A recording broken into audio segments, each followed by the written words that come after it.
Week-end pluriel, le MAG, présenté par Amel Fadel, réalisé par Hind Djenhiya.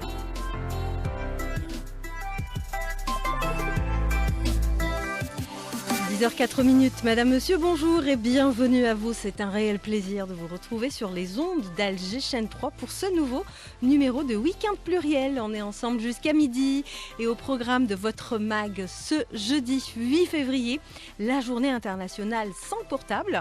Et pour en parler, nous avons avec nous dans les studios d'Alger Chaîne 3 Lilia Zegar, elle est coach familiale. Nous irons à Djidjel retrouver notre correspondant permanent Abdelhamid Zoued. Il s'intéresse ce jeudi au parc national de Taza. Après Djidjel, c'est Constantine. Hayat Kerboua a rencontré une fille passionnée de cyclisme. Son projet, faire le tour de l'Afrique à vélo. Sola Erzlen, elle nous emmènera tout à l'heure à Timimoun à la découverte de cette magnifique région du sud-ouest de l'Algérie. Et puis dans sa rubrique nutrition, Jinan Houdeib nous parle ce matin du jeûne intermittent. La seconde partie du MAG, elle sera essentiellement culturelle. On reçoit Amina Hamouten qui expose ses petites poupées en miniature à la galerie Dar el-Kenz. Nous aurons également avec nous Neshwa Djghri Alou, illustratrice, dessinatrice. Elle vient nous parler de la sortie d'ouvrages pour enfants paru chez les éditions Sedia. Et puis on revient sur l'exposition mixte Janet, l'exposition de l'artiste photographe Amel Dekar et du sculpteur sur bois Sam Krea au siège de la Fondation culturelle Ahmed et Rabah Hasla. Voilà pour le programme de ce jeudi. Le décor est planté. Week-end pluriel est réalisé par Hind Djenhiya. La technique, c'est notre ami Samir Mzienne qui nous accompagne ce matin. Et à la régie d'antenne, c'est Nejma qui est avec nous. Excellente matinée sur Alger Chaîne 3. Week-end pluriel, votre magazine. Tous les jeudis, de 10h à midi sur Alger Chaîne 3.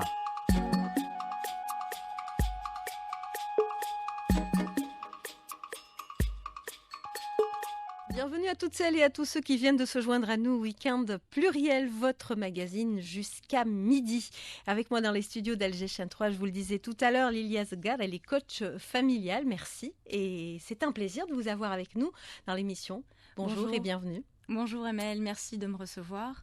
Alors on va évidemment parler de cette fameuse journée internationale sans portable. Alors en vrai, c'est plutôt un ensemble de 3 jours pendant lesquels les utilisateurs des téléphones sont invités, sont conviés, sont sommés, parce que depuis quelque temps l'addiction est en train d'augmenter, de réfléchir un peu à l'usage qu'ils font de leur téléphone. Alors ces jours existent depuis 2001, il faut le dire.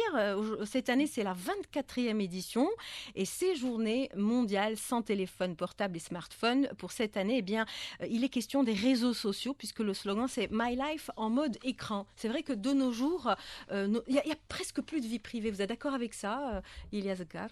Alors oui, absolument. Je suis...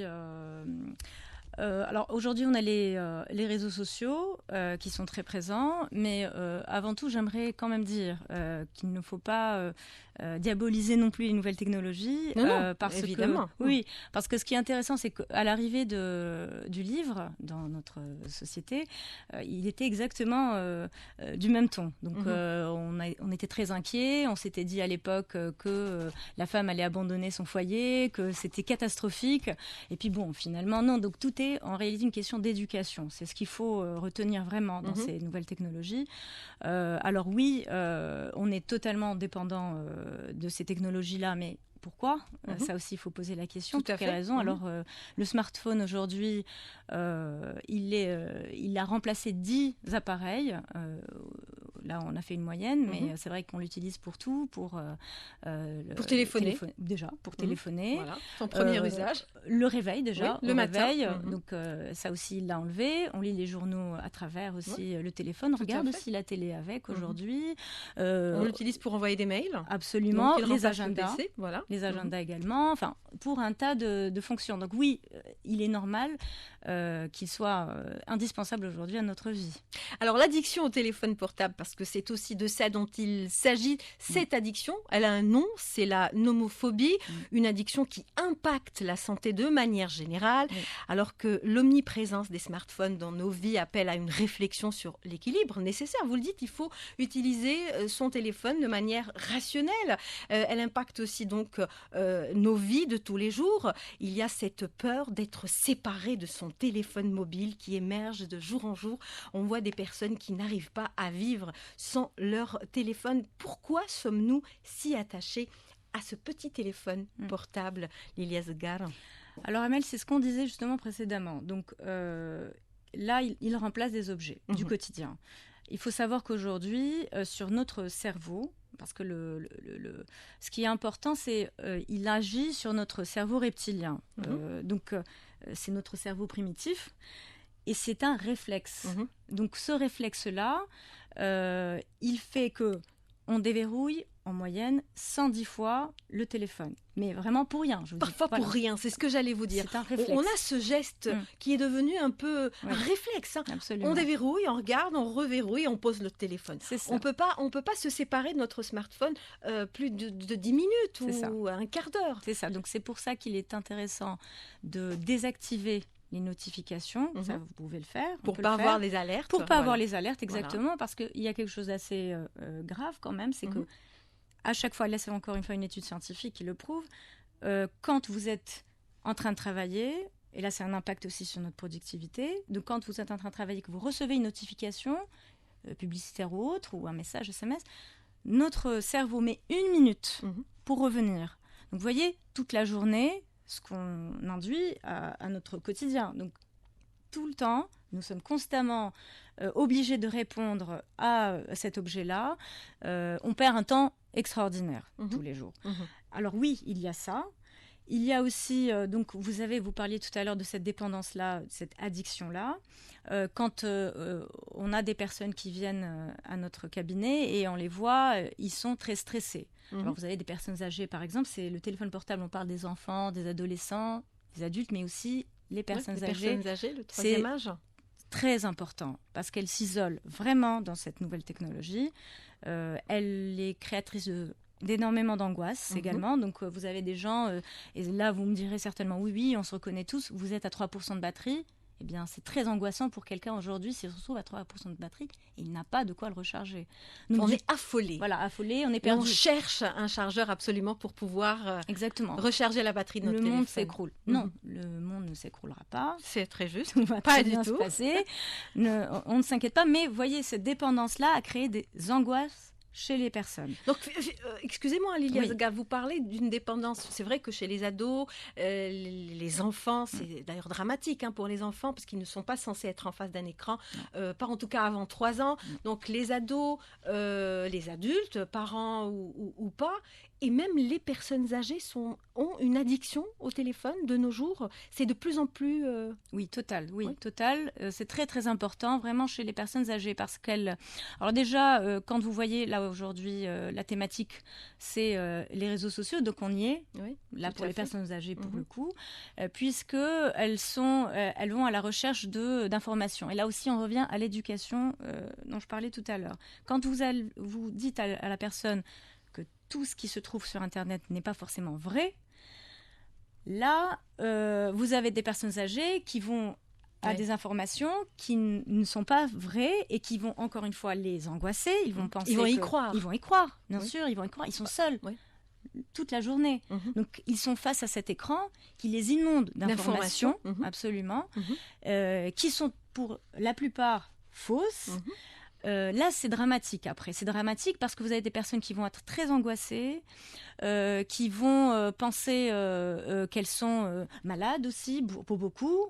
Donc, c'est pour ça que la famille vraiment doit c'est dans un autre domaine, mais c'est aussi important de prendre en charge justement les personnes âgées pour éviter qu'elles ne tombent dans des publicités mensongères ou des fausses informations, comme vous dites. Ça, c'est aussi grave que pour un enfant, quoi. Oui, puis la dépression par la suite, parce qu'elle est autant importante pour les enfants, parce que les enfants aussi sont victimes de dépression, les adolescents, on arrive jusqu'au suicide, donc ça c'est grave.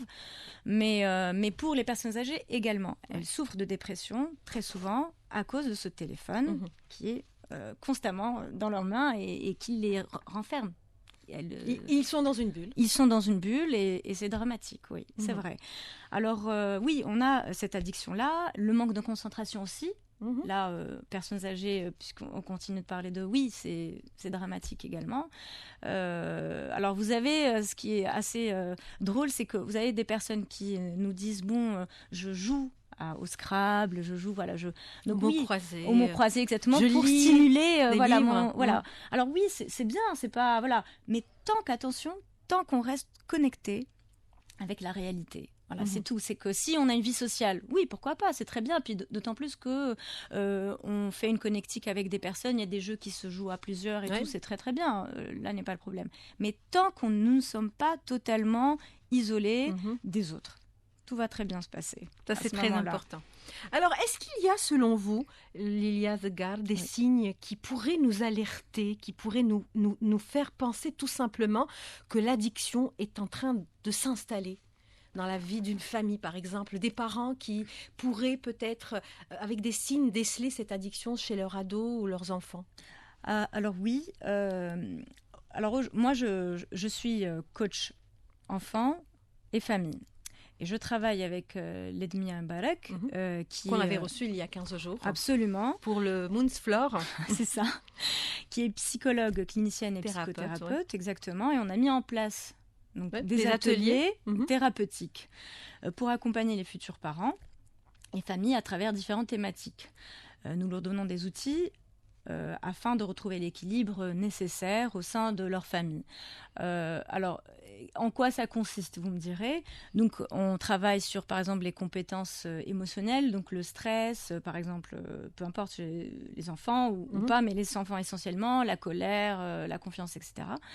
Mais quand justement ils viennent, et là on assiste, on est en réalité vraiment dans un travail de sociologie, j'aime bien le dire parce que c'est vraiment le cas. C'est vraiment le cas, oui. Le téléphone portable, il a bouleversé la famille algérienne, vraiment. Je pense mais oui, bien sûr. Les familles dans le monde entier. Absolument. Mais la famille algérienne aussi. Vous avez bien raison de le dire, bien sûr, le monde entier. Mais je dis la famille algérienne parce que nous, on travaille. C'est ce qui nous intéresse. Exactement. C'est notre pays. Oui. Et puis, surtout, c'était quand même, la famille est très importante en Algérie, comme dans pas mal de cultures dans le monde, évidemment. Tout à fait. Mais c'est vrai que chez nous, c'est spécial. On est en Méditerranée, donc la famille, c'est important. Et là, vous avez aujourd'hui des familles qui ne se parlent plus du tout. Disloquées, oui. Voilà, qui sont totalement disloquées, absolument. Vous avez les enfants, donc on a légué nos enfants à ces portables. On les laisse avec leur téléphone pourvu qu'ils ne fassent pas de bêtises, pourvu qu'ils ne tournent pas autour de nous. Absolument. Parce qu'on a des choses à faire, on a un travail, on doit faire la cuisine, on doit avancer dans nos tâches. Il ne faut pas qu'on soit dérangé. Donc les enfants, on leur donne le téléphone et voilà. Et donc ça crée beaucoup de problèmes. On en parlait tout à l'heure ensemble, justement, de léguer. Alors, c'est la responsabilité, en réalité, de chacun qui doit être mise à cœur. Quand vous avez des enfants, vous avez décidé, vous avez pris cette responsabilité de les avoir. Voilà, de les avoir. Alors, quand ils viennent, vraiment, c'est un conseil que je donne à tout le monde, à tous les parents. Vous avez un bébé qui vient dans votre vie. Le premier réflexe que vous devez avoir, c'est de travailler sur vous-même.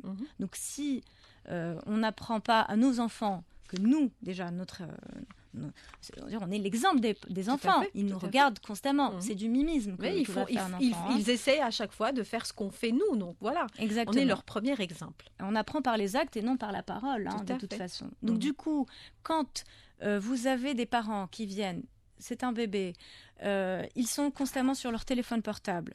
Mais ils interdisent à leurs enfants. Par contre, parce que vous avez ces cas-là aussi. Vous avez des parents qui viennent. C'est-à-dire que les parents utilisent le téléphone, mais il est interdit aux enfants. Voilà. Et là, c'est un problème aussi.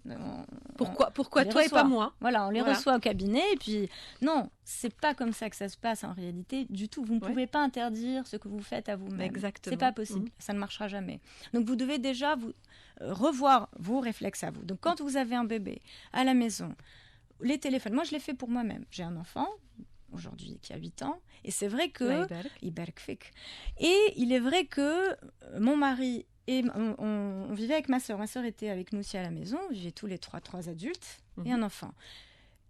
J'interdisais vraiment à mon mari et à ma sœur d'utiliser le téléphone portable quand il y avait notre enfant autour de nous. Mhm. C'est pas possible. Donc on avait un petit meuble juste devant. Je leur disais, s'il vous plaît, vous le mettez. C'est ici qu'on met les téléphones. On met les téléphones portables, Ça, absolument. c'est génial, ça. Et c'est pas un problème. Déjà pour nous, c'est très bien. Oui. Genre, On s'occupe d'autre chose, finalement. Absolument. Je ne sais pas si vous avez eu l'occasion d'aller à Janet Hamel, mais pour les personnes On en reparlera tout à l'heure de Janet, avec notre invitée Amel Dekar qui est en exposition à la Fondation Asla. Génial. Et qui, elle, est tombée amoureuse de Janet. Alors moi aussi, je suis une grande amoureuse de Janet. Et quel bonheur immense d'être déconnectée.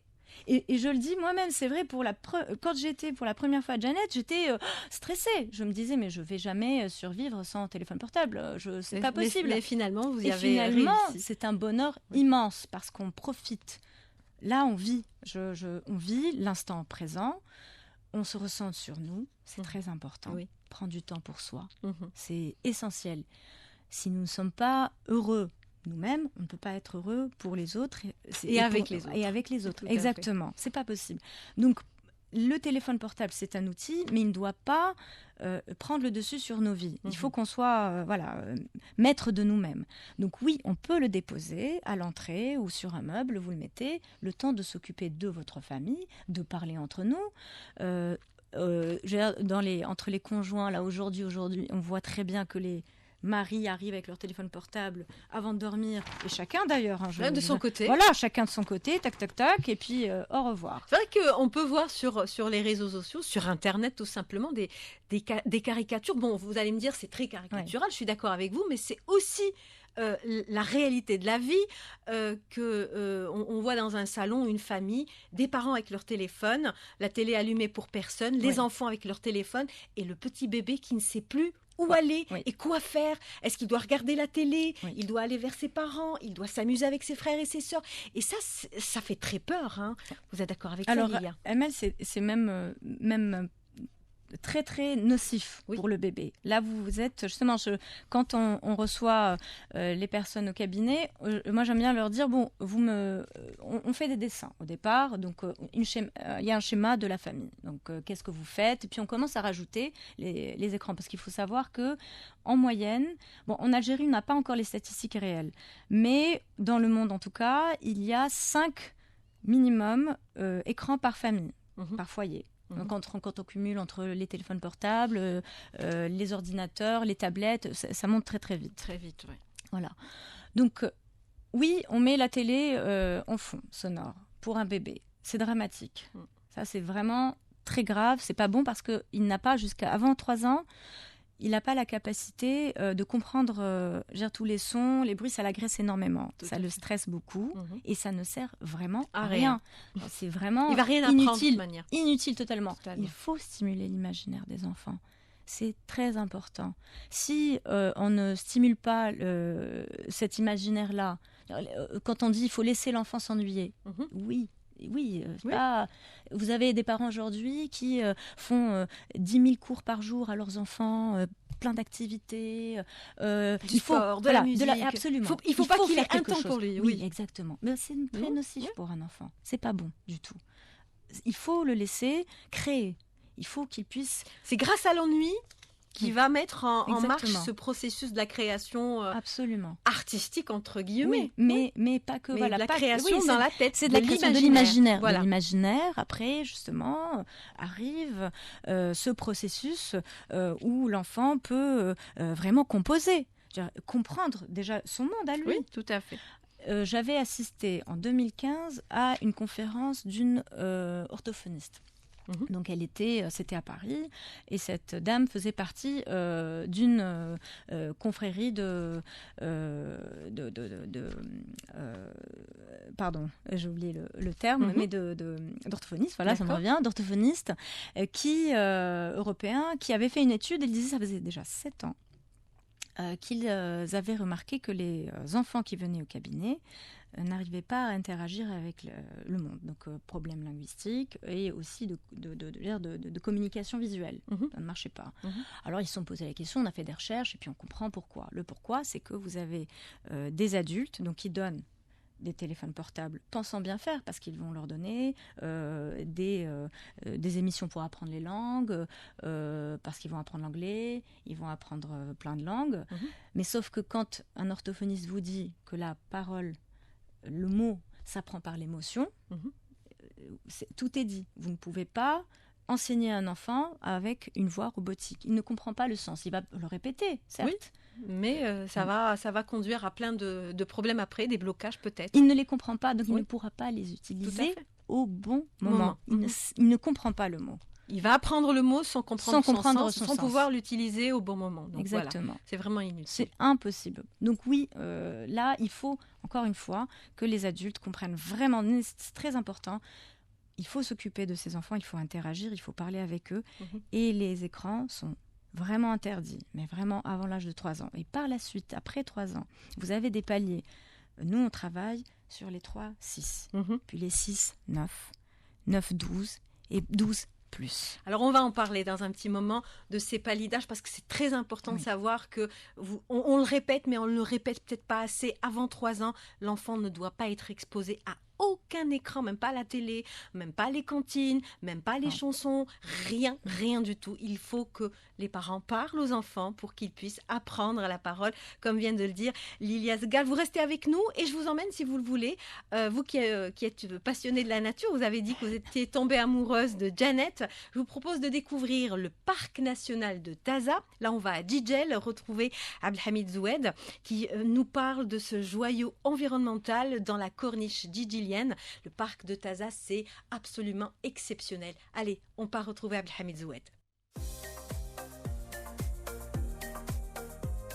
C'est un secret de polichinelle de dire que la nature a besoin de l'homme et que l'homme a besoin de cette même nature. Sauf que parfois, et dans bien des cas, l'être humain a un effet plutôt destructeur sur la nature en rasant des forêts, construisant des routes, utilisant des produits chimiques qui tuent massivement certains insectes, à l'exemple des abeilles, des papillons, etc. Résultat des courses, la biodiversité souffre de ces activités et décline fortement. Biodiversité dégradée, mauvaise santé assurée. La biodiversité est une armoire à pharmacie. De tout temps, les peuples ont puisé leurs remèdes dans la nature, des savoir-faire ancestraux. Une large partie de l'humanité se soigne en recourant à ces pratiques souvent moins coûteuses et dont l'intérêt est reconnu par l'OMS, l'Organisation mondiale de la santé. Certaines plantes sont menacées et des médecines traditionnelles disparaissent avant même qu'elles aient fait l'objet d'études ethnopharmacologiques. Bref, l'on sait que plus de la moitié des médicaments sont issus de la nature et des plantes. En parlant de nature et de biodiversité, prenons l'exemple du parc national de Taza, dans la wilaya de Djidjel, d'une superficie de 37 km², chevauchant entre mer et montagne, un parc reconnu réserve de biosphère par l'UNESCO en 2004. En matière de ressources floristiques, le parc de Taza a dénombré 435 espèces végétales sur un total de 3119 espèces inventoriées à l'échelle nationale. Nous sommes sur un vivier de plantes de bord de mer qui ont pu s'acclimater aux différentes perturbations maritimes. Un guide élaboré par le PNT et dédié aux richesses naturelles de ce parc nous renseigne que ces plantes présentent des particularités par rapport au milieu dans lequel elles évoluent, renferment des espèces peu communes, voire rares et très vulnérables, méritant d'être protégées. Le point de vue du docteur Aïssani Mohamed Tahar, spécialiste en anatomie pathologique et médecin de l'environnement basé à Skikda et que nous avons pu joindre par téléphone, un point de vue sur l'usage de ces plantes dites médicinales. Pour la question sur les vertus des plantes médicinales, c'est vrai, il y a des propriétés curatives, il y a beaucoup de plantes médicinales qui contiennent des composés dits bioactifs qui ont des effets thérapeutiques avérés. Par exemple, la camomille qui est reconnue pour ses effets apaisants est souvent utilisée pour traiter l'insomnie ou même le stress. Vous avez même des plantes médicinales qui agissent bien dans la prévention des maladies. Certaines plantes ont même des propriétés dites antioxydantes et anti-inflammatoires. Ça contribue à la prévention des maladies chroniques comme par exemple les maladies cardiaques, comme le diabète. Il y a par exemple le curcuma, qui est bien connu pour ses effets anti-inflammatoires. Et c'est vrai, pour l'accès et le coût, ces remèdes de base, donc à base de plantes, peuvent être donc plus accessibles et moins coûteux que les médicaments conventionnels, surtout dans des régions éloignées où les gens donc ont un faible revenu. Le traitement à base des plantes, ça offre la possibilité donc de personnaliser des traitements en fonction des besoins individuels et ça permet une approche plus holistique de la santé. Le revers de la médaille, c'est qu'il y a des plantes qui sont toxiques, dangereuses et peuvent nuire à la santé de l'homme. Vous m'avez posé la question sur les dangers et les risques. En termes de toxicité, c'est vrai, il y a certaines plantes qui peuvent être toxiques, ça peut causer même des effets néfastes graves, voire mortels, si elles sont consommées en grande quantité ou de manière inappropriée, comme par exemple la belladone, qui est une plante extrêmement toxique et qui peut être mortelle si elle est ingérée. Et aussi, on doit relever ce qu'on appelle les interactions médicamenteuses. Les plantes médicinales peuvent interagir avec des médicaments conventionnels. Ça peut augmenter, ça peut diminuer leur efficacité ou ça peut conduire même à des effets secondaires indésirables. Donc il est important de consulter un professionnel de la santé avant de combiner le traitement conventionnel, les médicaments et les plantes. Aussi, il faut dire que la qualité et la pureté, qui est variable dans la qualité dans certaines préparations à base de plantes, ça peut poser des risques. Donc il y a les contaminants, il y a des substituts non déclarés qui pourraient être trouvés dans certains produits et ça peut donner ça peut causer des dommages. Donc on peut relever ce problème en Algérie, le manque de réglementation et normalement ces remèdes à base de plantes doivent être soumis eux-mêmes à des tests rigoureux. Il y a une réglementation au même titre que les médicaments conventionnels et ça pourrait conduire à des informations plus sûres et bien sûr ça pourrait sécuriser leur usage et sécuriser la santé des consommateurs. Si vous êtes en séjour dans ce grand espace naturel dominé à la fois par la verdure pérenne des forêts, d'un côté de la Grande Bleue, juste en face le long d'un itinéraire appelé Corniche digélienne, le meilleur moyen de protéger ce milieu riche en biodiversité est d'adopter une attitude citoyenne vis-à-vis de ces sites hautement fragiles, en respectant des gestes simples, la surfréquentation, la pollution et les incendies. Évitez donc le surpiétinement des espèces végétales herbacées, ne laissez aucun déchet non biodégradable, plastique, s'abstenir de tout prélèvement ou arrachage des plantes sont les consignes essentielles pour assurer la préservation de l'environnement. Et pour conclure, il ne sert à rien à l'homme de gagner la Lune s'il vient de perdre la Terre, ou encore, il n'y a pas de Wi-Fi en forêt. Mais je vous assure qu'il y a une excellente connexion. Dijel Abdelhamid Zouad, Alger 3. Merci de rester avec nous dans votre émission Week-end Pluriel. On est ensemble jusqu'à midi et pour cette première partie, nous parlons de la journée internationale sans portable, mais nous parlons aussi des conséquences d'une surexposition aux écrans, notamment pour les enfants. Alors, comment apprivoiser les écrans en famille ? C'est un peu la spécialité de notre invitée, Lilia Zegar, qui est coach familial. Alors, on l'a dit tout à l'heure, avant 3 ans, il est strictement interdit d'exposer les enfants à un écran. Ça ne sert à rien, mais absolument à rien. De 3 à 6 ans, c'est une autre paire de manches, Lilia. Ils peuvent regarder des écrans ?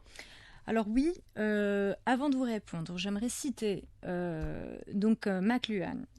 Et j'aimerais que nos auditeurs méditent un peu dessus. L'enfant... En face du micro, pardon. Il n'y a pas de souci. Alors, il disait, l'enfant très jeune est comme le primitif. D'accord. Ses 5 sens sont utilisés et ont trouvé un équilibre. Mais les technologies changent cet équilibre ainsi que les sociétés. Bah oui, tout forcément. On est d'accord. L'éducation développe un sens en particulier. Hier, c'était la vue, par l'alphabet et l'imprimerie. Ouais. Depuis plusieurs décennies, c'est l'ouïe.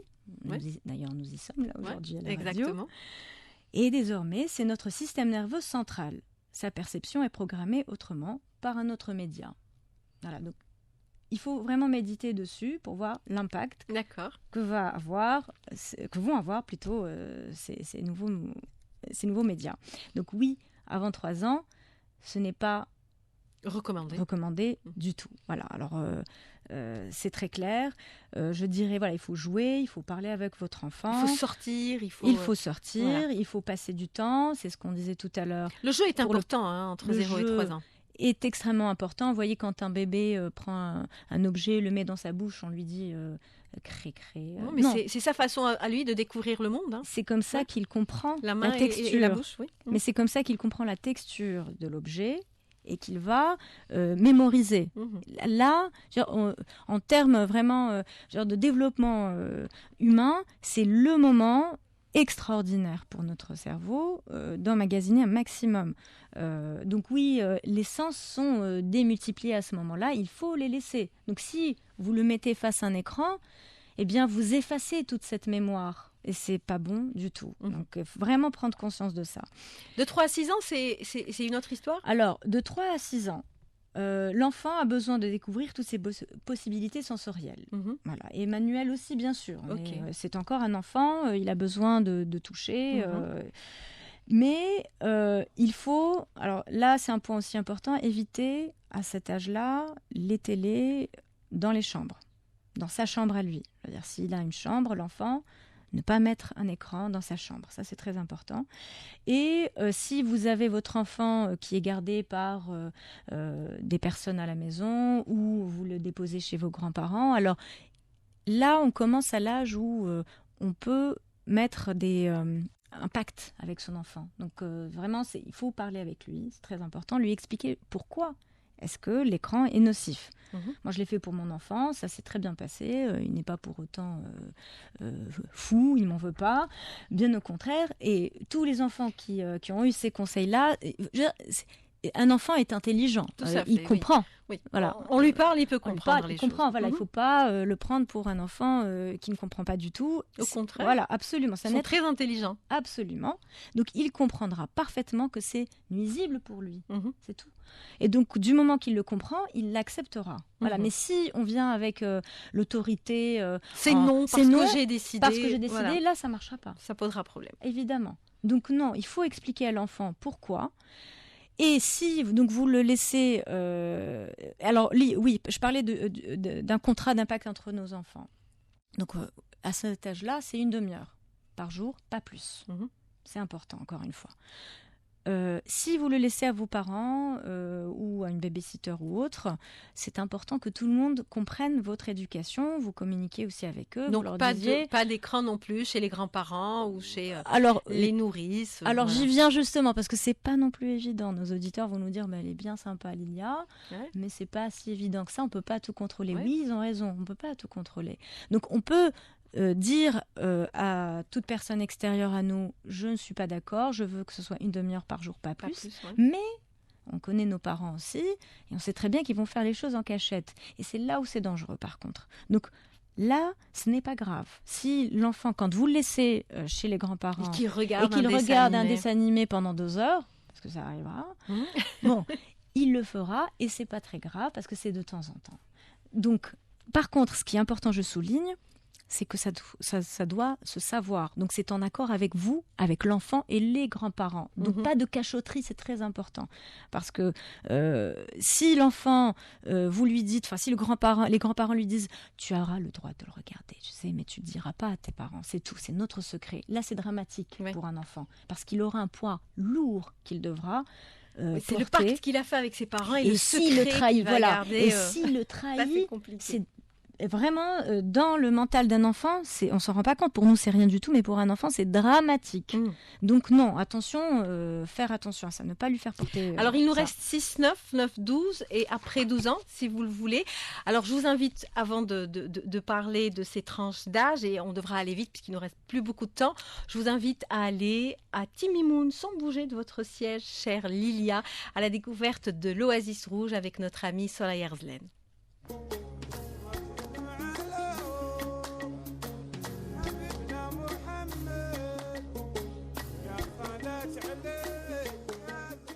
Le mystère de cette ville millénaire réside dans tous ses noms aux consonances maritimes comme Aguilmen, le lac El Marsa, l'Arad. Lorsqu'on arrive pour la première fois à Timimoun, on est subjugué par la beauté des palmeraies, le sel abiotique de la Sebra qui jouxte les palmeraies sur de grandes distances. Autre particularité de Timimoun, le pen et les fogaras, ces types d'irrigation par canaux souterrains qui permettent d'amener l'eau depuis une nappe souterraine jusqu'au jardin et aux palmiers grâce à une pente douce. À Timimoun, les fogaras sont visibles en pleine ville par les successions des puits d'entretien et d'aération.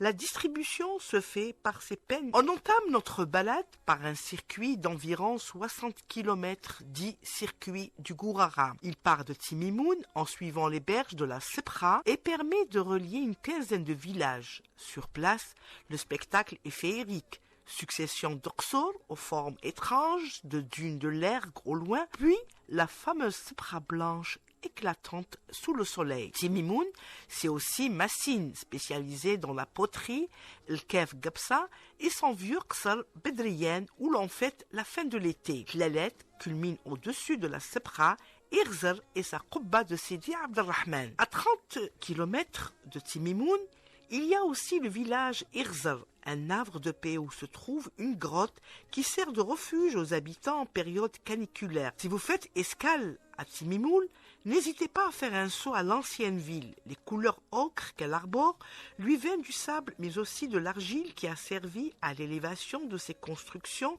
ce qui lui a valu le surnom de l'oasis rouge. Timimoun, c'est aussi son fameux marché et ses interminables ruelles. Sur place, vous aurez droit à une foisson de fruits et légumes qui vous transporteront dans le monde des saveurs. Dans les villages Zénet à Timimoun, il ne peut y avoir de fête qui ne soit marquée par le spectacle d'Ehlil, manifestation alliant musique, poésie et chorégraphie. Les thèmes sont religieux, l'amour, passion de Dieu et le culte des saints. La cérémonie d'Ehlil dure jusqu'à l'aube. Ce chant a été classé comme patrimoine mondial de l'UNESCO.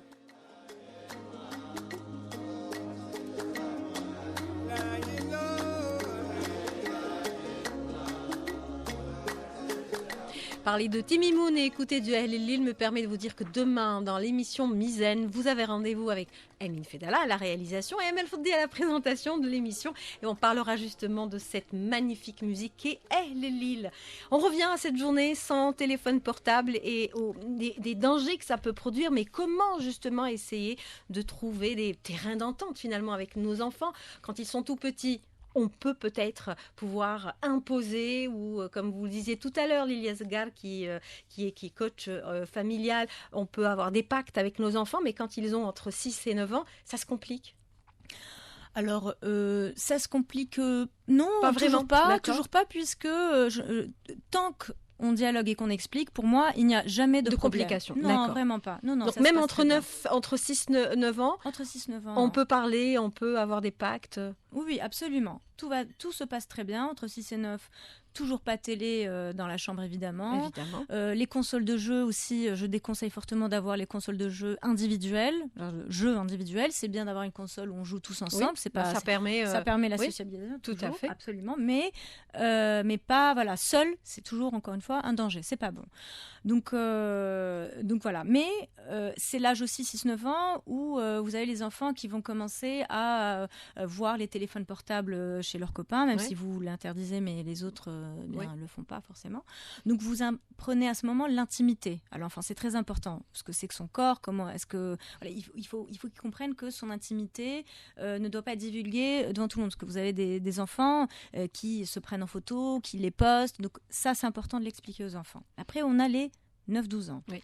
Donc 9-12 ans, là, c'est là où je vous rejoins sur la complexité, dans le sens où on a l'impression que notre enfant commence à nous échapper. Oui. Et qu'il nous écoute plus. Voilà, nous écouter, exact. Il édite ses propres règles, il veut les transgresser, surtout parce qu'il doit s'affirmer. C'est normal aussi en même temps. Faut pas s'en étonner. Il forge son petit caractère. Absolument, oui. Ce qui est normal d'ailleurs. Hein. Et c'est salvateur, heureusement, j'ai envie de vous dire. Voilà, heureusement. Donc... Alors, à ce moment-là, ce qui est important, c'est toujours de continuer à éditer les règles. Donc, à la maison, on limite le temps d'écran, bien sûr. Là, on a par contre les 9-12 ans, c'est l'âge où ils vont commencer à créer les pages sociaux, Facebook et compagnie, les TikTok. Et c'est là où le parent doit faire très attention, doit être vigilant. Tout doit se faire avec... Alors, doit être fait avec, encore une fois, de l'éducation, de la connaissance, parce que moi, j'aime bien dire aux parents, voilà, vous faites des jeux avec vos enfants. Donc, ok, très bien, tu veux ouvrir une page Facebook, super, pas de problème. D'ailleurs, j'insiste, les parents, il ne faut pas qu'ils soient amis avec leurs enfants, c'est atroce, hein, c'est pas bon. C'est leur monde, c'est pas... C'est leur vie. C'est leur vie. Leur il faut les laisser, hein, ils ne nous appartiennent pas. Nos enfants ne nous appartiennent pas, ils vont vers un âge partir, adulte, oui, voilà. Exactement. Donc, et tout ce que l'on met peut tomber dans le domaine public. Ça, il faut l'expliquer aux enfants, donc à travers des jeux. Alors, par exemple, on organise des exercices. Fabriquer une fausse page personnelle sur Internet, ça, vous le faites avec eux. Et puis, vous leur dites, vous les invitez à imprimer donc ce qu'il a fait. Vous l'imprimez et vous lui dites, bon, bah, très bien, donc on va l'afficher dans la cour d'école ou bien dans le quartier. Comme ça, tout le monde va savoir. Oui. Et là, il va prendre conscience que c'est pas voilà, qu'il y a un impact. Oui. C'est très important. Et là, il va lui-même, il y aura un petit déclic dans sa tête et se dira, ah tiens, il y aura plus de retenue. Voilà. Absolument, c'est ça. Il restera éternellement. Tout ce que l'on met restera éternellement.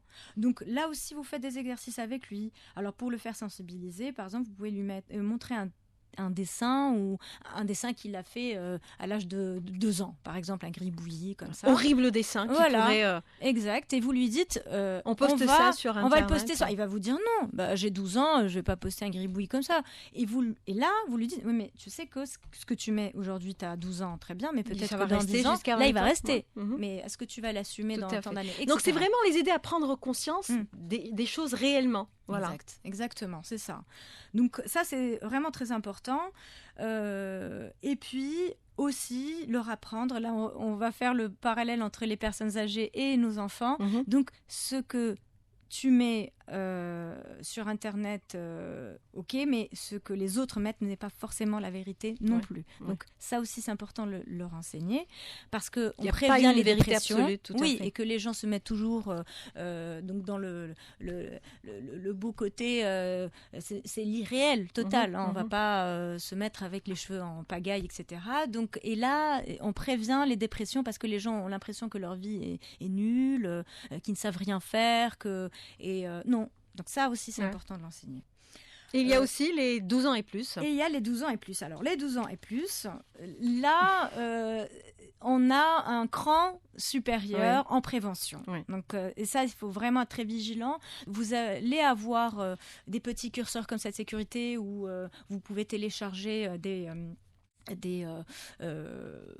des logiciels qui vont vous permettre de contrôler ce que fait votre enfant, le temps de connexion, etc. Oui, c'est bien, mais nos enfants ne sont pas non plus bêtes, donc ils peuvent les contourner. Ça, il faut le savoir. Et puis, à cet âge, je pense qu'ils commencent aussi à maîtriser l'outil informatique, mieux que nous. La technologie, beaucoup mieux que nous. Donc, ça ne sert à rien d'essayer de les... Les connexions, voilà, parce que, ok, vous allez le contrôler à la maison, mais dehors, parce que vous achetez un portable, là, on revient justement à ça. J'ai oublié de le dire, c'est très important. Donc, plus longtemps vous le donnerez, ce portable. Réfléchissez vraiment bien longtemps, vraiment, avant de lui donner le portable.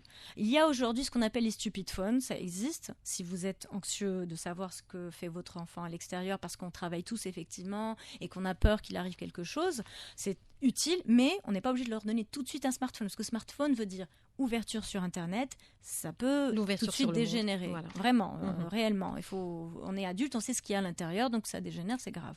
Donc, si vous donnez un smartphone aussi et que vous avez l'impression que vous pouvez contrôler parce que vous achetez 100 dinars d'Internet et puis ça ira, non, il va se connecter avec ses copains, ils vont partager.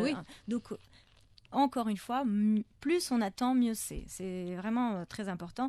Donc, et n'oublions pas, si votre enfant vous demande de supprimer toute forme de contrôle, vraiment là j'insiste dessus, réfléchissez bien à ce qu'il peut trouver sur Internet avant de décider que cela est acceptable. Vraiment. Mais le tout, j'ai envie de dire, Lilia, et je pense qu'on va terminer avec ça, c'est de pouvoir regarder avec son enfant, même au fur et à mesure qu'il grandit, cette possibilité de parler, de discuter de tout, ne pas être forcément autoritaire et d'interdire, de pouvoir parler, expliquer et au fur et à mesure essayer de ne pas avoir de secret finalement, même s'il y en a, mais de pouvoir parler de tout avec nos enfants, c'est très important. Oh oui, très important. Malheureusement, on n'a pas eu le temps de parler de tout. C'est vrai, c'est dommage. Oui, une heure passe très vite. Oui, et merci de me le rappeler, Amel.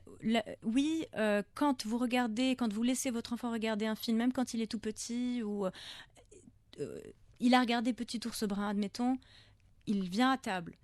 Qu'est-ce que tu as regardé tout à l'heure ? Vous reparlez de ce qu'il a vu. Alors bien sûr, il ne va pas narrer le film en entier parce que c'est un enfant qui aura son vocabulaire à lui. Mais ce qui est important, c'est le laisser justement parler et créer cette intimité entre vous.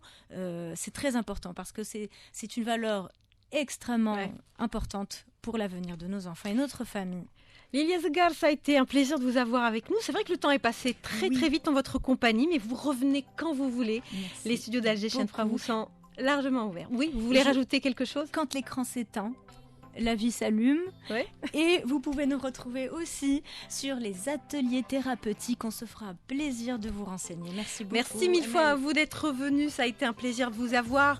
Évidemment, on revient après le flash de 11h. L'émission se poursuit et cette deuxième partie, elle sera essentiellement culturelle puisqu'on reçoit dans les studios d'Alger Chaîne 3 Amina Hamouten qui vient nous parler de son exposition des petites poupées miniatures. Vous allez voir, c'est adorable.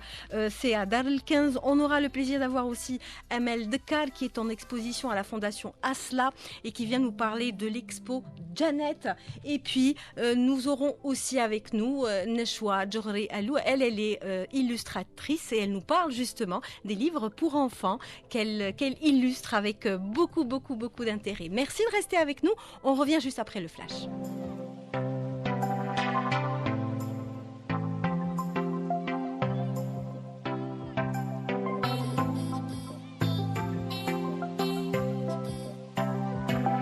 C'est parti pour une heure de culture avec des dames magnifiques qu'il y a autour de la table pour cette deuxième partie de votre magazine Week-end pluriel. Amina Hamouten que je reçois avec énormément de plaisir. Enfin, elle est dans les studios d'Alger Chaîne 3. Bonjour Amel, et c'est un vrai plaisir pour moi d'être là aujourd'hui. Grippe oblige, j'ai dû m'absenter la semaine dernière, mais aujourd'hui ça va. Mais vous êtes un là peu aujourd'hui mieux, pour nous parler de vos petites poupées en miniature. Bonjour Amel Dekar et merci d'avoir dit oui à notre invitation. C'est un plaisir de vous avoir avec nous. L'amoureuse de Janet, elle va nous parler de cette ville qu'elle a découvert et qu'elle aime énormément. À travers ses photos. Oui. Et puis Neshwa Djohri Alou, alors elle est illustratrice de livres pour enfants, mais c'est très mignon parce qu'elle est aussi maman d'un petit garçon adorable. Merci d'être parmi nous, Neshwa. Bonjour Amel, merci à vous de m'avoir invitée. C'est un plaisir de vous avoir avec moi aujourd'hui. Alors on va commencer par vous, Amina Hamouten, et cette magnifique exposition de petites poupées en miniature. Alors c'est des poupées en argile évidemment, c'est à la galerie Dar el 15, c'est jusqu'au 27 février. Oui. Voilà, donc vous pouvez encore aller découvrir cette magnifique exposition. Passion d'argile, une passion que vous avez depuis déjà très longtemps. Ça fait partie de votre vie aujourd'hui, Amina ? Oui, plus maintenant qu'avant, mais parce que je n'avais simplement pas le temps en fait. Hein. Ça m'habite depuis mon plus jeune âge. Oui. Je vais vous dire, à 5-6 ans, j'ai commencé à faire des choses. À faire des choses avec de la pâte à modeler, comme beaucoup d'enfants. Et puis ensuite, je suis passée à une espèce de pâte à modeler qui séchait à l'air. Et puis voilà, donc j'ai continué avec vraiment beaucoup de passion. Je faisais des tout petits personnages à l'époque qui n'étaient pas plus hauts que 3-4 cm. Hein. Et puis, grâce à mes parents qui m'ont encouragée un peu dans cette passion, j'ai découvert l'argile à l'âge adulte. Et puis, je m'y suis mise assez sérieusement. J'ai eu une petite coupure, on va dire professionnelle, parce que je suis... pharmacienne d'industrie, que j'ai fait une carrière importante dans l'industrie pharmaceutique. Mais ça ne vous a jamais... Non, je pense que la sculpture m'habite, que ça fait partie de moi, de mon ADN, et donc je ne veux pas m'en défaire, je n'arrive pas, mais ne veux surtout pas m'en défaire. Ça vous apporte quoi ? sérieusement? Écoutez, je vous dis, une ça fait thérapie partie. pour vous? Non, c'est un peu au-delà de ça. C'est un peu au-delà au-delà de ça parce que je vous dis, ça fait partie de moi. Donc, je ne peux pas exister sans sculpter, sans cette partie de moi qui est de plus en plus importante. Hein. Je me rends compte qu'avec l'âge, et puis maintenant, j'y consacre du temps. Oui. Donc, c'est une satisfaction, c'est un bonheur, mais c'est moi. Ça fait partie de moi. Il n'y aurait pas d'Amina sans cette partie artistique. Incroyable. Hein. Oui, je vous dis, moi, mes créations me réveillent la nuit. J'ai envie de me lever à 3h du matin pour aller terminer une figurine que j'aurais commencé la veille. Donc ça m'habite littéralement. Vous avez cette envie constante de toucher Oui. de l'argile, de Oui, modeler. oui. de L'argile former, est de magique. créer. L'argile est magique. Au toucher déjà. Au toucher, elle est naturelle, elle Oui. permet vraiment Elle est toutes les exceptionnelle, c'est excentricités. vrai. Pour moi, je trouve qu'il n'y a pas de limite dans ce que je peux faire avec l'argile. En tout cas, ce que moi j'ai envie de faire, j'arrive à l'accomplir, à le réaliser avec l'argile. Et oui, c'est vraiment une matière fantastique, l'argile. Alors parlons de cette exposition Oui. de petites poupées miniatures. Alors des femmes, des hommes, des enfants, Oui. des choses, des animaux, des têtes. Et moi j'ai envie de dire, en tout cas c'est ce qui ressort de dans votre présentation, c'est des petites poupées qui parlent, qui rient, qui pleurent, qui se reposent, qui marchent, c'est la vie tout simplement. Amina, vous êtes d'accord avec ça? C'est absolument ça. Alors les figurines sont, il y a des petites, il y a beaucoup de petits. Je suis en train d'aller, vous savez, dans la vie d'un artiste entre guillemets, il y a des périodes. Ouais. Donc moi j'ai eu ma période de figurines un peu plus grande, et là je suis en ce moment dans une période de petites figurines. Donc effectivement, beaucoup de figurines que j'expose actuellement sont assez dans la miniature. Mais oui, c'est des personnages c'est des gens normaux, des gens ordinaires, des gens qu'on voit un peu partout. Ça va être des personnes avec leurs défauts. Ça va être des gens, c'est pas des tailles mannequins que je reproduis, c'est des gens avec leurs formes généreuses parfois pas. Parce que ça existe. Avec leurs défauts, leurs imperfections. Et c'est vraiment des gens qui vont... Absolument, c'est des gens ordinaires qui vont capter mon attention dans la rue, au gré de, je sais pas, de rencontres, une attitude, quelque chose qui va m'attirer en eux et que j'aurais envie de reproduire. Alors ce qui est intéressant, c'est que vous accompagnez vos petites poupées, vos petites figurines avec des noms, et on feuilletait tout à l'heure Hind Jinhia, la réalisatrice de Week-end Pluriel, et moi, votre catalogue, on est tombé sur une magnifique poupée qu'on adore, hein, gourmandise. Oui. Moi j'aime bien aussi, elle est où la télécommande? Oui. Mais ça, c'est vraiment des tranches de vie. Oui, c'est ça. C'est-à-dire que j'ai essayé, même dans l'attribution, on va dire, des titres, de vraiment rester sur ce qu'elle m'inspirait et pourquoi j'avais été vers ça, vers la réalisation de la. Donc c'est vraiment des titres très simples, vous verrez.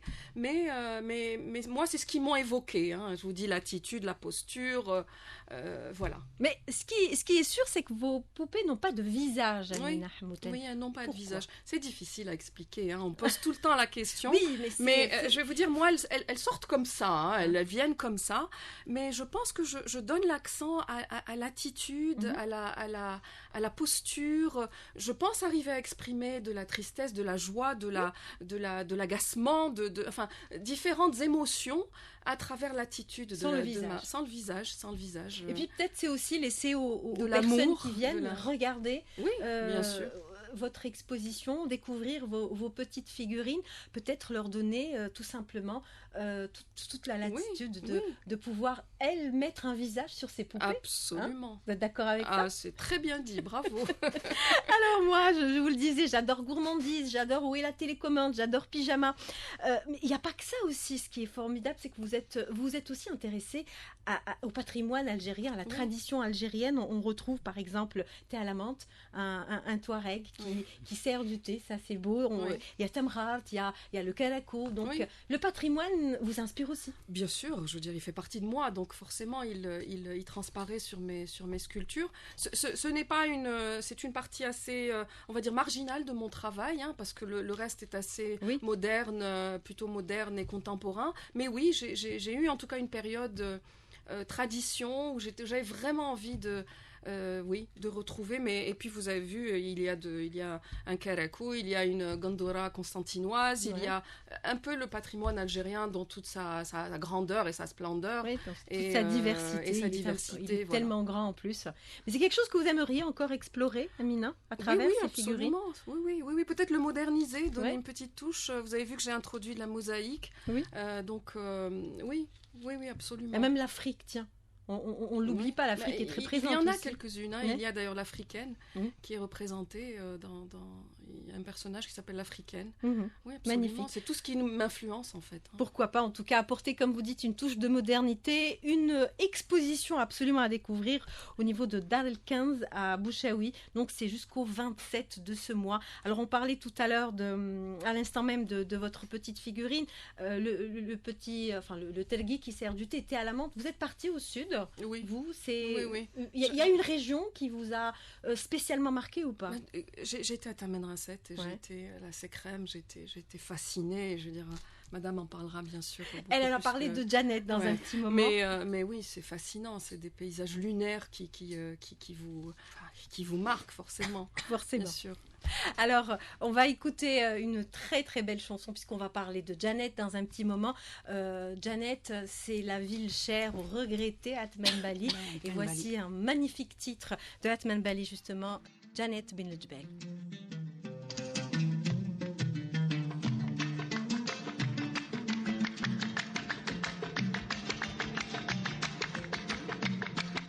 Janet bin Ljbel, le regretté Atman Bali. Et quand on parle de Janet aujourd'hui, c'est aussi pour parler de l'exposition de Amel Dekar avec le sculpteur sur bois Sam Krea. C'est une expo qui se déroule qui a lieu au niveau de la fondation Ahmed et Rabah Asla. C'est jusqu'au 2 mars prochain et Amel Dekar est avec nous. Alors, la question qui s'impose d'elle-même, pourquoi Janet ? Janet, c'est un coup de hasard. Bon, c'est un ami qui m'a proposé de faire le séjour de Janet. Vous êtes partie en touriste, donc Voilà, je suis partie en touriste comme n'importe qui. Comme beaucoup d'entre voilà. nous. Et donc, je suis arrivée la nuit. Il n'y avait rien. Donc, on a passé la nuit à l'hôtel. Bon, je regrette d'aller faire un séjour à l'hôtel à Janet, parce qu'il faut faire le bivouac. D'accord, pour découvrir la beauté de la ville. Il ne faut pas rester à l'hôtel, vous avez bien d'accord, oui. Vous avez bien raison. Voilà, et je regrette ça. Donc, le matin, en ouvrant ma fenêtre, c'était ouf. J'ai vu un paysage qui coupait le souffle.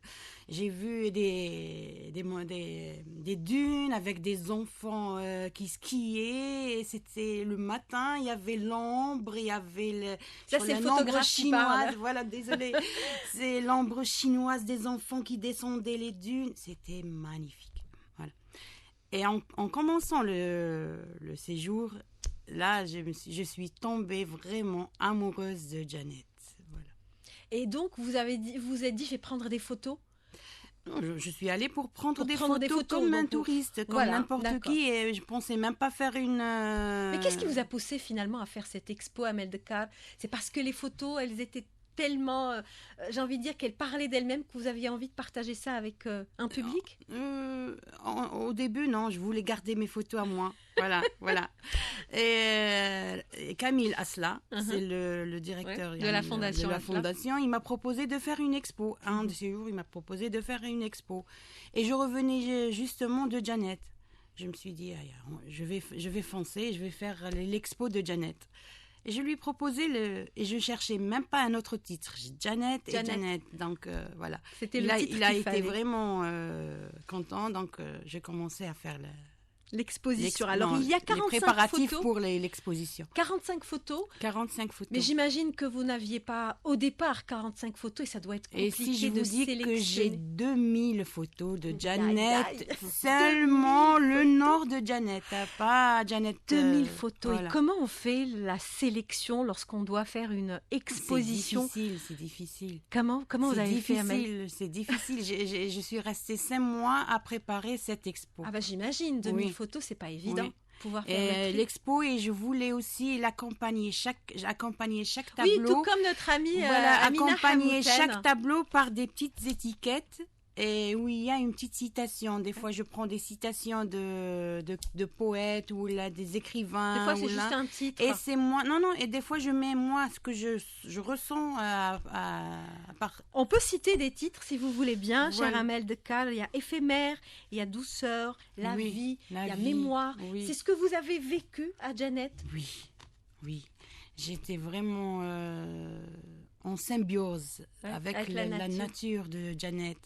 Et ça m'a vraiment... ça m'a vraiment mis hors du temps. J'étais hors du temps.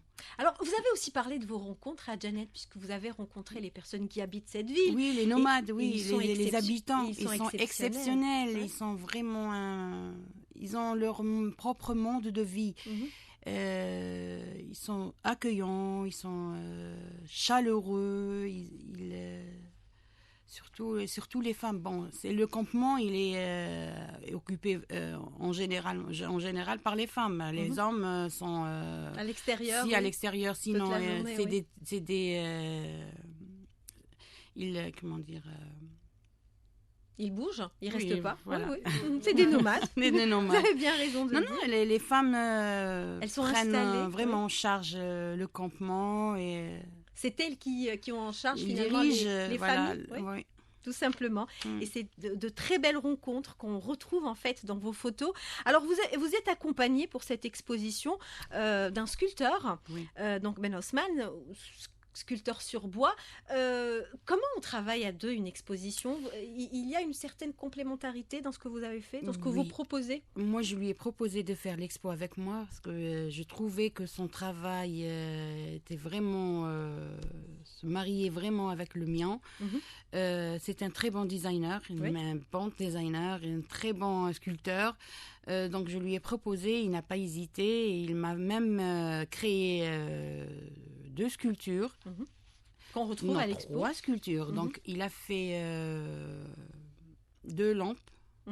Il m'a fait le cadre pour l'encadrement pour l'une des photos. Voilà. Et ça sort merveilleusement bien. Voilà. Il a mis en valeur en fait le patrimoine de Janet. Voilà. C'est un travail que vous avez fait à deux. Ça vous a pris beaucoup de temps, on l'a bien compris. Et même avant même le vernissage de votre exposition, vous êtes même tombé malade tellement vous vous êtes j'étais vraiment dans cette expo à J'étais tombée KO, j'étais tombée malade. Bon, je pensais que c'était une grippe mais c'était la fatigue, une forte fatigue. Vous êtes donnée à fond finalement. Je me suis donnée à fond pendant plus de 5 mois en réalité.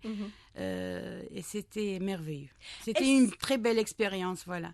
D'habitude, quand je fais des expos, c'est en 2 mois, en 1 mois, même pas, des fois en 15 jours.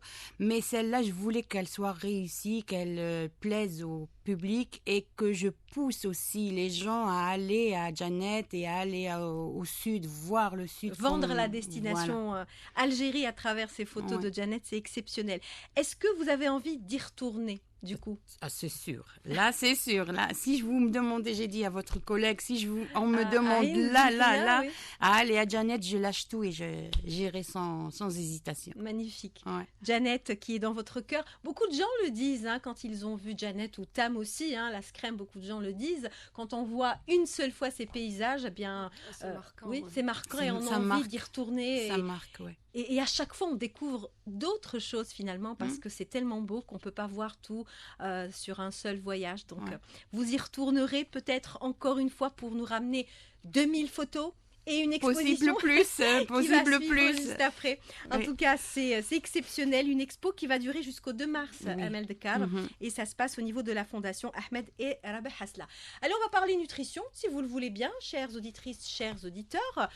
Il faut prendre soin de son corps. Est-ce que vous avez déjà entendu parler, mesdames, du jeûne intermittent? Oui. Est-ce que vous l'avez déjà pratiqué? Oui. Est-ce que ça a marché pour vous? Oui. Moi, je le pratique en ce moment et ça marche. Oui. Eh bien, c'est ce que nous dit justement notre spécialiste maison, notre nutritionniste Jinan Hudayb, qui a choisi de nous parler du jeûne intermittent, qui n'est pas fait que pour perdre du poids. Il est très important de le signaler. Ça nous permet d'être en bonne santé. Aujourd'hui, j'ai choisi de vous parler du régime intermittent. On entend beaucoup parler de ce type de restriction calorique, mais sans le savoir, ou peut-être que vous le savez déjà, nous le pratiquons une fois par an quand le mois sacré du Ramadan commence, puisque pendant une trentaine de jours, nous vivons au rythme de 2 repas par jour, en comptant la période ce qu'on appelle le suhoor, et nous jeûnons entre 12 et peut-être parfois 16 heures par jour, pour enfin rompre son jeûne par un repas. Alors la question qui se pose, c'est de savoir, est-ce que ce rythme-là est bénéfique pour l'organisme ? À cette question, je répondrai que oui, mais à condition de rompre le jeûne de façon rationnelle, c'est-à-dire tout simplement avoir un repas équilibré et complet. Alors bien sûr, il existe plusieurs modèles du jeûne intermittent, mais le meilleur, à mon sens, c'est celui de 16 heures, c'est-à-dire avoir 2 repas par jour ou 2 repas et demi par jour. Et le et demi correspond tout simplement à un encas qui va venir entre les 2 repas principaux. Alors ce jeûne s'avère être très efficace à plusieurs titres, puisque il est avéré qu'il évite les hypertensions artérielles, il évite les hypoglycémies, donc les chutes brutales du taux de glucose dans le sang, il permet une régénération des cellules par autophagie. Donc l'autophagie, autrement dit, c'est l'autodestruction des cellules qui deviennent dysfonctionnelles. Il renforce enfin le système immunitaire. Alors peut-on associer ce jeûne intermittent à une activité physique ? À cette question, je dis oui.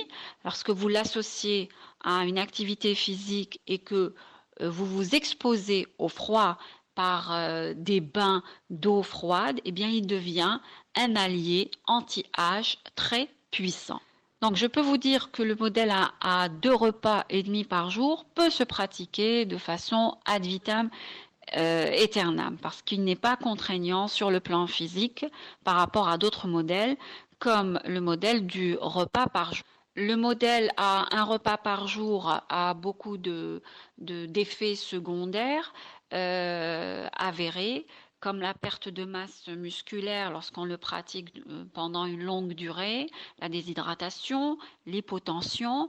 Il augmente le stress, il perturbe le sommeil, peut provoquer des brûlures d'estomac et on peut aller jusqu'aux troubles alimentaires sous forme de crise de boulimie. Les crises de boulimie qui vont aller, si vous exagérez et que vous ne corrigez pas, vers l'anorexie.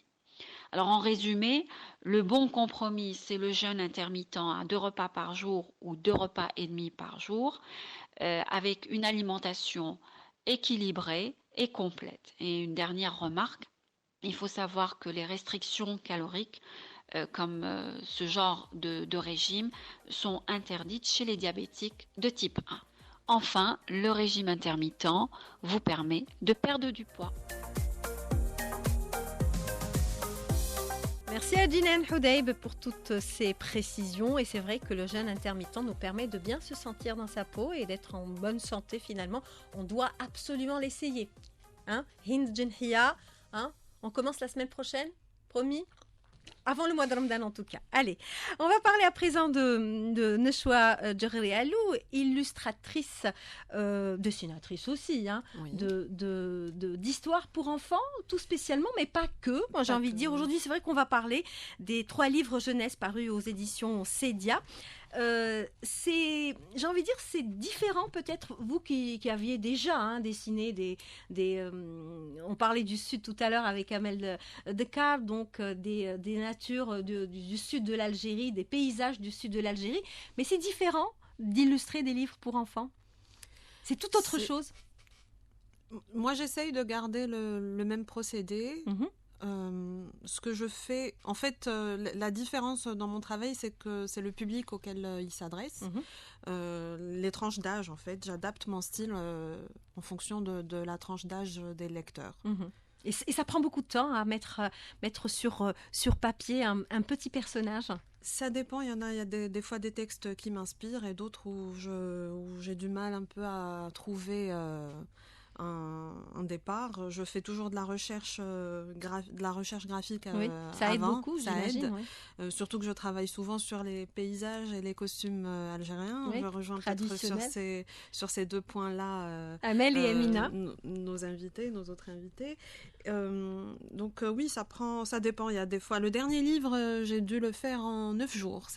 L'histoire me parlait tellement, je l'ai plié en même pas une dizaine de jours, mais il faut dire que j'ai dû travailler dessus peut-être une semaine non-stop, y compris de bonnes parties de la nuit jusqu'à 2h, 3h du matin. À vous aussi, votre passion pour le dessin et pour l'illustration, ça vous prend dans la nuit. Ah oui, tout comme Amina qui nous parlait tout à l'heure de se lever à 3h du matin pour façonner une poupée. Je souriais tout à l'heure quand je l'ai entendu le dire, parce que quand on aime ce qu'on fait, et en général c'est les métiers en rapport avec l'art, on peut pas s'arrêter. C'est pas des heures de bureau.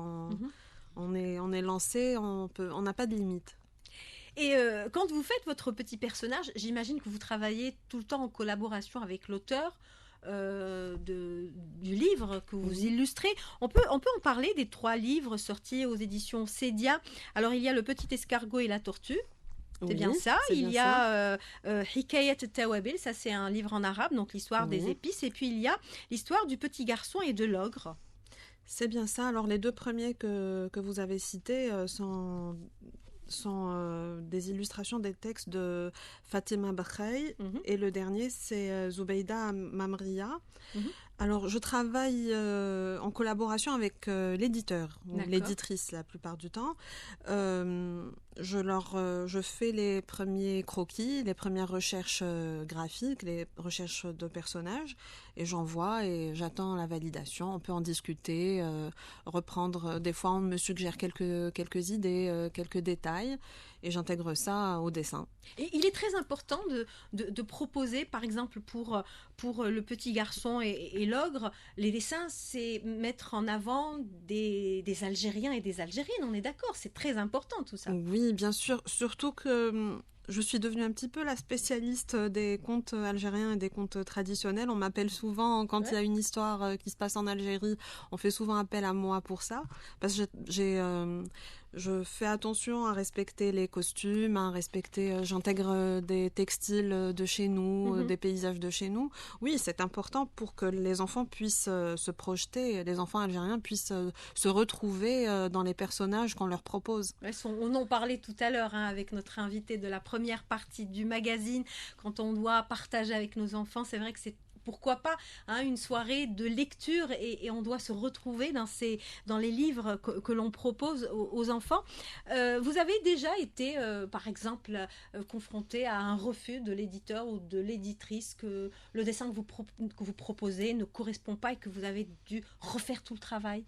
Non, c'est rare parce qu'en fait, on fait des séances de travail de ce que vous devez faire préalablement. Voilà, oui, on fait des séances de travail, une première lecture, on en discute et j'essaye d'être à l'écoute des auteurs et des éditeurs avant de me lancer. J'ai rarement eu peut-être des petites modifications sur des détails, mais pas de refus. Oui. Heureusement. En tout cas, dans Histoire des épices, Hikayat Tawabil, c'est un monde féerique que vous proposez, j'ai l'impression. C'est plus...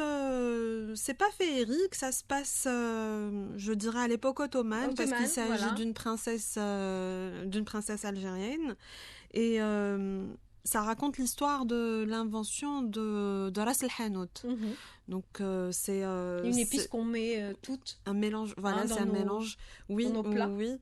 Et ça parle plus. Je dirais pas que c'est historique, mais ça fait référence à une époque pas si lointaine que ça. Voilà. Donc j'ai essayé de mettre ces détails-là dans mes dessins.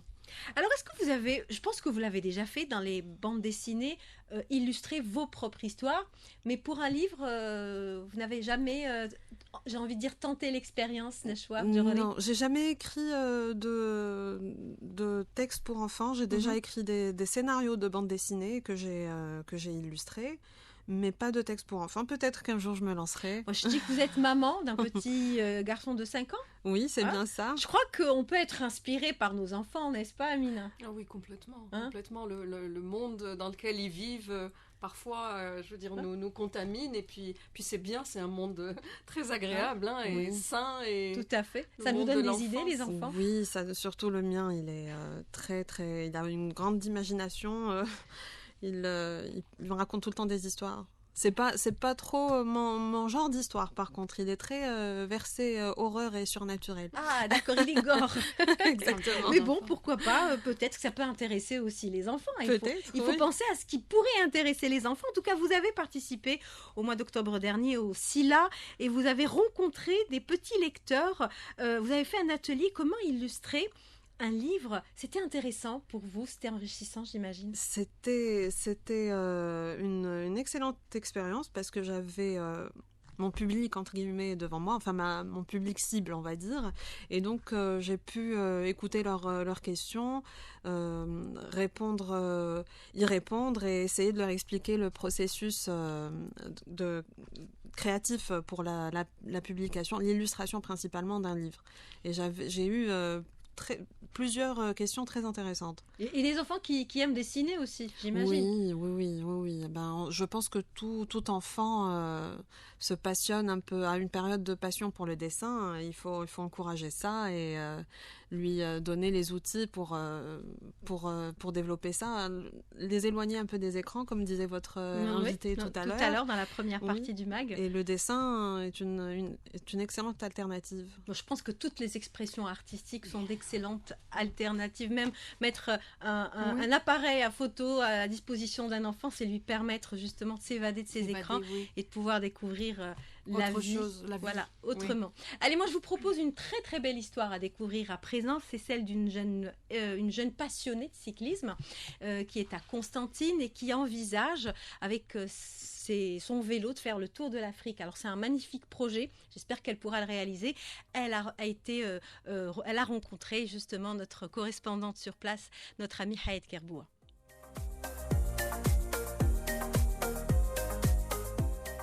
Roumaïssa est une jeune fille originale, la découverte de son pays et son dada. Elle le fait d'abord pour elle, mais elle le fait également pour les autres. À 28 ans, elle a visité une bonne partie de l'Algérie et s'apprête à entamer un long voyage vers différents pays africains, une aventure et un grand rêve qu'elle se prépare à réaliser. Écoutons-la. Qui dit Roumaïssa Travel dit l'aventure, le voyage. Une personne passionnée de l'aventure, une personne passionnée de la découverte. Certes, la découverte a plusieurs méthodes, mais ma méthode est de voir les choses profondément, au plus clair possible, voir les choses qu'on ne peut jamais les voir à la télé ou quoi.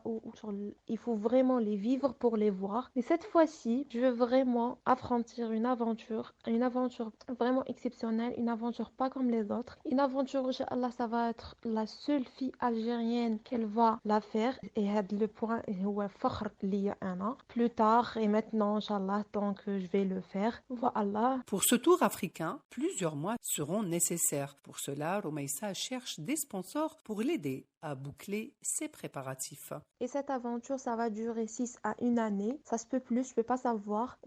Après avoir cherché plusieurs fois un sponsor qui peut m'aider pour cette aventure. Un point très important à dire aux sponsors algériens, une marque ou une société algérienne qui peut s'engager avec moi, c'est que je serai la première algérienne. Pourquoi je disais 6 à 1 année? Parce que ça va être en vélo et qui dit vélo dit 50 à 100 km maximum par jour. Surtout les premiers temps, je vais pas pédaler pour 100 km par jour. Du coup, ça va prendre énormément du temps. Roumaïssa essaie de tout faire pour réussir son projet, le Tour d'Afrique en vélo. Pour ce faire, elle veut même vendre certains vêtements de sa marque. Écoutons-la. Pour me suivre et avoir plus de détails, c'est pour sur Instagram ou YouTube, c'est Roumaïssa Travel. Et en ce moment, je me prépare à fond pour fournir mon voyage, mon aventure. J'ai créé il n'y a pas longtemps une marque de vêtements et comme en ce moment il reste pas énormément du temps, du coup j'ai quelques pièces à vendre, un magasin qui les prend ou là des personnes qui veulent m'aider et acheter, voilà, les produits. C'est des produits, c'est des tenues pour femmes, c'est des gilets pour femmes, vraiment une qualité assez bien. Être une fille et faire du vélo et sur de longues distances suscite des réactions positives et négatives. Écoutons Romeissa nous en dire plus. Pour être vraiment claire, comme j'étais toujours, je vais commencer par ma petite famille. Ma mère, elle m'encourage, mais elle a toujours peur. Mon père, il a toujours énormément peur, mais au fond de lui, il m'a jamais montré, mais au fond de lui, il m'encourage, mais genre sa façon de dire les choses, sa façon de voir les choses, que c'est pas normal que je fais ça, ils trouvent ça anormal. Mes frères trouvent ça dangereux, mais pas anormal. Romeissa est en plein préparation pour son grand voyage africain à vélo. Vous pouvez la suivre sur les réseaux sociaux car il y a toujours du nouveau en matière de tourisme, un secteur qu'elle aime tant. Constantine Hayet Kerboua, Alger 3. Alors, on parlait à Neshwa Djerialou et je lui disais hors antenne tout à l'heure, est-ce que ça vous dirait de vous lancer dans toute autre chose que l'illustration de BD ou d'histoire pour enfants ou autres, hein, mais faire des peintures par exemple, est-ce que c'est quelque chose qui vous tente et qui vous plairait ? Alors, ça m'arrive de faire de la peinture numérique. D'ailleurs, j'ai exposé il y a quelques années mes œuvres. Mais là, j'ai envie de passer, effectivement, je pense à faire de la peinture, ça s'appelle de la peinture texture. C'est-à-dire c'est de la peinture faite avec une sorte de pâte. Et pour donner du relief. Voilà, ça donne du relief et on travaille la texture.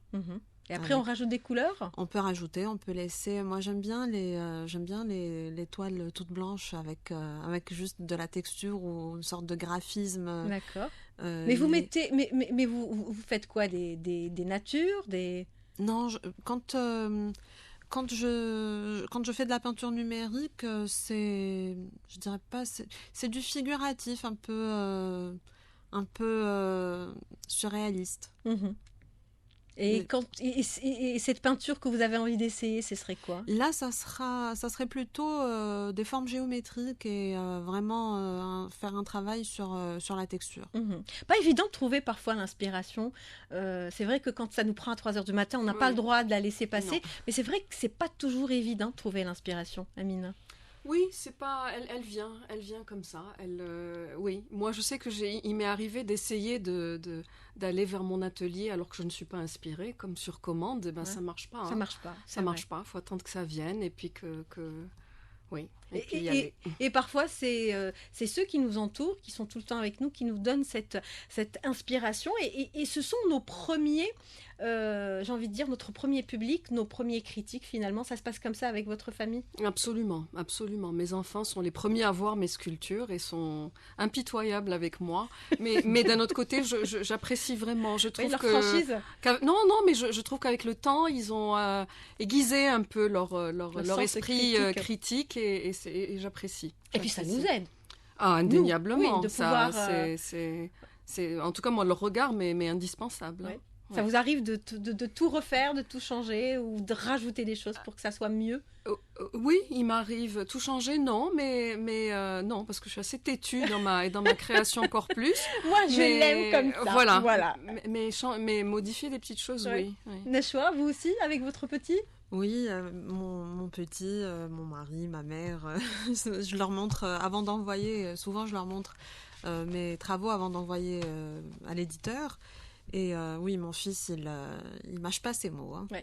C'est vrai que mais c'est très intéressant d'avoir ce retour, le premier en tout cas, avant d'aller exposer, parce qu'une fois, vous serez d'accord avec moi, toutes les trois, une fois exposées, nos œuvres ne nous appartiennent plus et elles appartiennent au public. C'est un saut dans le vide. Hein. C'est vraiment... On ne sait pas comment ça va, quels vont être les avis, les retours, on ne sait pas du tout. Hein. C'est vraiment un saut dans le vide. Hein. Donc oui. Elles appartiennent aux autres. Les photos de Janet, comment on les a trouvées lors du vernissage à Meldekar ? J'ai eu un retour très positif, en tout cas, j'ai lu plein d'articles qui parlaient de cela. J'ai poussé des gens à aller vraiment à Janet, voilà. Il y a des gens qui me disent, voilà, avec vos photos, on a vraiment envie d'aller à Janet. Ouais. Donc c'est un peu le but recherché ou pas du tout ? C'est le but recherché. Et aussi, si je peux vous dire, si je peux ajouter un truc Allez-y, avec plaisir. C'est que dans les 2000 photos que j'ai prises, il y a des photos vraiment tristes. Il y a de la saleté, des détritus partout, et dans des sites vraiment merveilleux. On prend des photos. Des fois, je prends une photo, mais je fais pas attention parce que la nature me fascine. Et là, quand je la visionne dans mon avec beaucoup PC, plus de précision, je vois les bouteilles, les sachets, les trucs comme ça. Ce sont des photos qui peuvent illustrer, vous savez, Amel Dekar, des journées, par exemple, la semaine dernière, on a parlé des zones humides, c'était la journée mondiale des zones humides, et Dieu sait qu'il y en a énormément à Janet. Il y a des gueltettes, Sepra, et Sandelan, c'est super beau. Ça peut illustrer des journées comme ça. À Sandelan, il y a des dessins rupestres peintes avec la laque. C'est plus dangereux. C'est peinte avec la laque. On peut même pas l'enlever. On peut même pas l'enlever. Et même si on arrive à l'enlever, ça détruit la roche. Voilà. Donc, pour sensibiliser justement, des photos comme ça, c'est essentiel. Ça peut aussi nous permettre de faire passer des messages. Voilà ce que nous avons comme trésor, cette belle nature qui est notre Algérie. Il faut la respecter. Et quand on va à Janet pour découvrir la beauté du paysage, eh bien, les lingettes, les papiers, les gobelets, les bouteilles en plastique, il ne faut pas les laisser derrière. C'est très important. Que ça soit à Janet ou ailleurs. Là, on parle de Janet. Moi, je parle de Janet parce que c'est... moi, j'ai imaginé que c'était vraiment un désertique et c'est propre et tout ça, mais quand je tombe sur ça, c'est alarmant. Pour moi, c'est vous avez bien raison de signaler cela parce qu'on en parle très souvent. Sur Alger Chaîne 3, en tout cas, nous avons un écolo qui n'est plus à présenter, Hamid Belkacem. Il y a aussi d'autres personnes qui travaillent à Alger Chaîne 3 et qui parlent de ça et au quotidien. Et c'est vrai que moi, j'ai eu la chance d'accueillir ici même dans cette émission une personne qui aime cette région de Janet, qui est Yamina Miré Aït Abdelmelek, qui a écrit des livres sur Janet et qui est elle aussi justement de formation agronome et qui sait ce que c'est que faire attention pour pouvoir... Comme moi, voilà, je suis agronome aussi, exactement, pour prendre soin de cette nature. Et elle le disait ici, justement, ces zones humides, ces peintures rupestres, on ne doit pas les démolir, on ne doit pas les détruire, on doit en prendre soin. Donc, oui, c'est bien d'inciter les gens à aller découvrir Janet, mais il faut aussi prendre soin de cette nature et la respecter. L'endroit. Voilà. Magnifique. Eh bien, mesdames, ça a été un réel plaisir de vous avoir avec nous pour cette deuxième partie du magazine. Merci à Amina Hamouten d'être passée nous voir. L'expo se poursuit jusqu'au 27 de ce mois. Absolument. À la galerie... Une galerie que vous affectionnez tout spécialement. Oui. Parce que vous avez fait ma première exposition. Écoutez, c'est Madame Galimi et celle qui m'a un peu mis en avant. Donc... on ne change pas une équipe qui gagne. Absolument. Et puis, oui. Donc, c'est à Bouchaoui et c'est à Dalkens. Voilà, il faut y aller absolument découvrir cette magnifique exposition. Amel Dekar qui expose jusqu'au 2 mars, donc avec Ben Osman, le sculpteur, au niveau de la galerie de la Fondation Asla.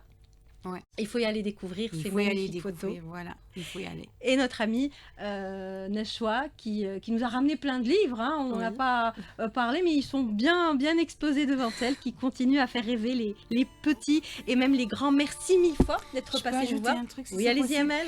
Est-ce que c'est possible de pousser aussi les écoles à venir visiter Janet? Non, visiter l'exposition pour au moins découvrir et avoir une vue de Janet. Pourquoi pas. Ils sont à l'écoute ce matin, pourquoi pas emmener les écoliers à découvrir l'exposition. Merci d'avoir été avec nous ce matin. Merci à toute l'équipe qui m'a accompagnée, à Hind Jenhia qui était à la réalisation. Merci pour votre fidélité. Vous, chères auditrices, chers auditeurs, on se retrouve de l'émission à retrouver sur YouTube, évidemment, très vite. Et puis moi, j'aurai le plaisir de vous retrouver demain avec Amine Fedala pour Mizen, consacrée à Ehl El-Lil. Excellent moment sur Alger Chaîne 3 et à très vite sur nos ondes.